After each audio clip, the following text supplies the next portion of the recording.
How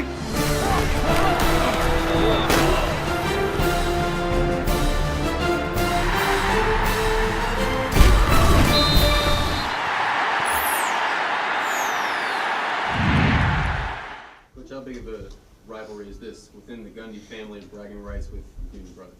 Yeah, it doesn't factor in. I mean, we haven't talked about it. We just don't talk about those things. This game is about the players. I'm sure Coach Stoops probably feels the same way. There's a lot tied in the state and the coaches and different things that don't factor in as much to me or to our staff. This is about the players and what they've been able to accomplish and have an opportunity to play for the championship. Coach, normally during a bye week you guys get to go out and watch some high school football. This week, because of Thanksgiving and everything, was the recruiting different or not at all? No, we had guys that went out and recruited. It was a little different, obviously, because of the holiday, but we still had guys that were on the road recruiting. Mike, if you win this game, you win the title, Big 12 title outright. If you lose, it's a 2- or 3-way tie. Coach Stoops subscribes to the kind of the Highlander theory. There can be only one. What do you think as far as if you lose this game, do you still claim?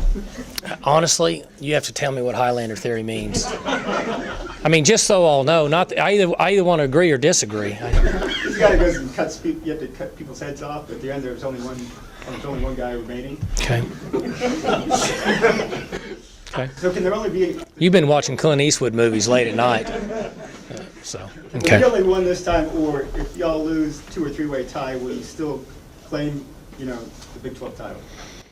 I think you have one champion. We have a round robin format, and everybody has competed against each other. And I tend to agree with that. I would hope you wouldn't use me in the Highlander theory comment, but I kind of tend to agree with that.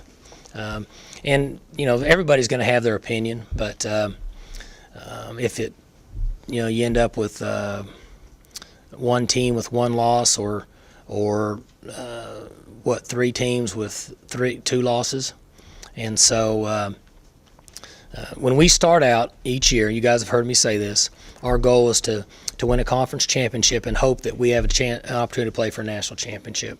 We want to achieve a conference championship first, okay? And then after that, we want to try to win every game we play in and compete. And our goal was to elevate Oklahoma State football to where people wanted to watch Oklahoma State football and they were excited about it. And the fans knew that when we went in the stadiums on Saturday, home or away, that if we played well, we had a chance to win the game. And that's what our goal is this Saturday. There just happens to be more things on the line. And so, we have to keep it in perspective. We do. You guys don't. We do. So our players understand the importance of the preparation and going out and playing hard.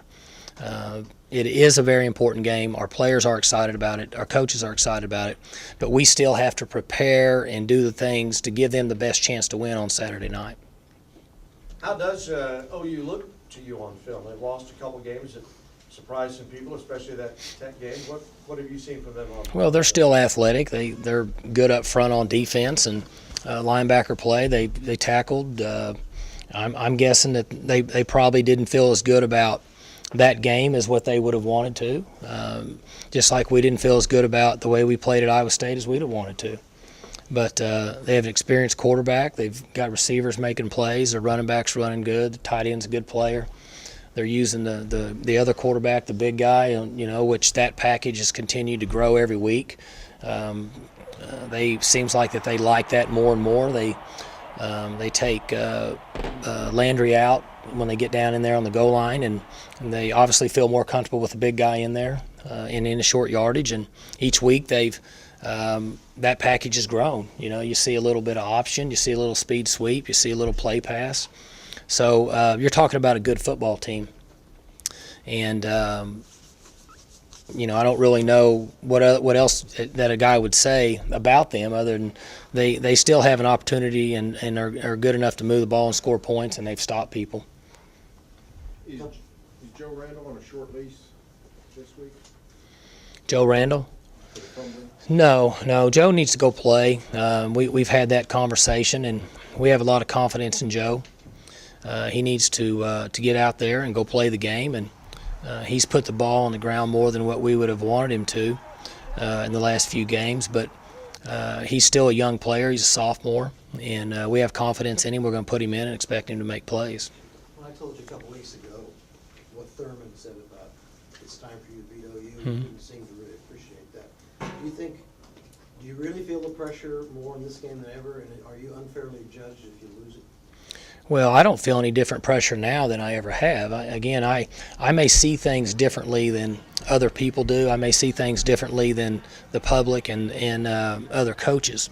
And everybody has an opinion, but I'm interested in developing these guys. I feel responsible that when they leave this program that they have to be able to, hopefully we've helped them better their lives where they can get up, get out of bed, got an education.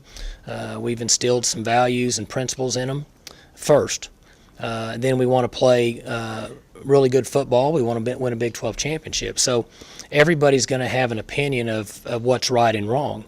And, you know, when you had mentioned that to me, I didn't really express, what word you use? Disgust? No, I thought you didn't appreciate it. Oh, well, you know, Thurman never beat him. That's what you said to me. yeah, you should have asked him how many times he beat him. But the point being, yeah, Nebraska, you can throw them in there too. But unfortunately, I was on those three teams, so you know, it's kind of like, you know, your mom did this or your dad did that, and then you go down the street and it's like, yeah, it's the same thing at home. That doesn't work very good. But everybody has an opinion, and Thurman was a great player here, and Thurman is a great guy, and I have a lot of respect for him. But the way I see Oklahoma State football and the real supporters and people that care about Oklahoma State University and the football program is I don't believe in saying anything that could detract or take away from positive and be a really good influence on the program. So I wasn't really disgusted. I mean, that's not – there's a lot of people say things about me a lot worse than that. But, you know, whenever people ask me about Thurman Thomas or Oklahoma State football, I'm positive in some way, shape, or form. And so I would only hope that people that other fans or coaches or players or recruits would listen to would be the same way. But I don't have a problem with him expressing his opinion. That's okay. Is he coming, do you know? There's a lot of them coming. I don't know that he's here. I think he lives in Buffalo now. So he may be snowed in. I don't know. Brandon Whedon's last home game on Saturday. Can you just talk about how special of a career he's had? Yeah, it's been a great run with him. You know, it was interesting. I heard I was listening to Todd Monken talk in the locker room yesterday after practice, and he said it's ironic, or it's not ironic, but it's different in the NFL that when you get a player like a Peyton Manning or the guy that plays for Green Bay or whoever, in the NFL you're fired up because you keep those guys forever. They don't graduate. And so you look back at Whedon and you would like to be in a situation where you can keep a guy like that forever because our team's kind of just grabbed onto him. We've had other guys lead, but you know, obviously he's been very good. So you know, he's going to go down as one of the best to ever play here. But he's worked hard and he's earned it. And we're excited about his future. I think he'll play this game for quite a while after this season. Third down last season, you forced a lot of third downs, but they converted about 50%, a little over that. Is it key? Is that the linemen, or do you think the coverage? What can you guys adjust to prevent them converting from so much on third down? Oh, I don't think it's different. It's any different than any other down. I think you have to mix up your zones, your zone coverages, your man, and you got to have some blitz, got to have some drop, and just kind of try to keep them off balance. I think you have two good quarterbacks that if they get in a rhythm, they're difficult to stop. Like Coach Stoops has said, this is going back to your family type situation. Coach Stoops has said repeatedly he doesn't like coaching against Mike or Mark. Your feelings, does it bother you? Yeah. You know, and honestly, a lot of times I forget he's over there. When you get into a game, Sometimes there'll be a play go out of bounds over there, and I'll look and I'll see him, and I'll, what's he doing over there? I kind of forget that he's over there because I'm coaching the game, and you don't really pay much attention to it. And so we've done a really good job, or I've done a really good job. I don't know if he has, but of keeping that part of it out. It's a very, very difficult day on our family. We have a sister, and she's got girls, and obviously mother and father, and so it's an extremely difficult day for all of them. But it doesn't really affect Cale and I as much as it does everybody else. It never has. I mean, we know it's a job, it's a game, and he's trying to win, and I'm trying to win, and afterwards we go on down the road. Which side does the family sit on? They come to the game? They don't come to the game. They don't come to the game. Now, they may show up and be sitting over there, and I don't know it. They tell me they don't come to the game. So Your dad doesn't come to the game? most of the time he doesn't. I know my mom's never come to the game. I don't think my dad came last year. I know there's a bunch of games that neither one of them come to. He probably, honestly, he probably works. He'll work during the day. But we don't really talk about it very much. But I know she doesn't come to the games. That good? Good. Percentage chance you'll rent the movie Highlander? Who stars in that? Anybody know? David? Huh? Nobody knows? Okay. All right. Thanks, guys.